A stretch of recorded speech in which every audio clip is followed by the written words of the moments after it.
kung negosyante ka man o consumer, lahat tayo ay nagiging parte na ng e-commerce ecosystem. And being part of this ecosystem, we all have our roles to play. Kami po sa gobyerno, asahan ninyo na patuloy naming susuportahan at pananatilihin ang pagkakaroon ng safe na e-commerce para sa bansa. Kayo naman po bilang negosyante at consumer, hindi sapat na marunong ka lang magbenta at bumili online.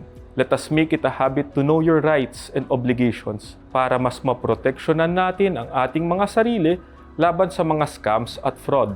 At higit sa lahat, maging enjoyable at convenient ang ating online shopping.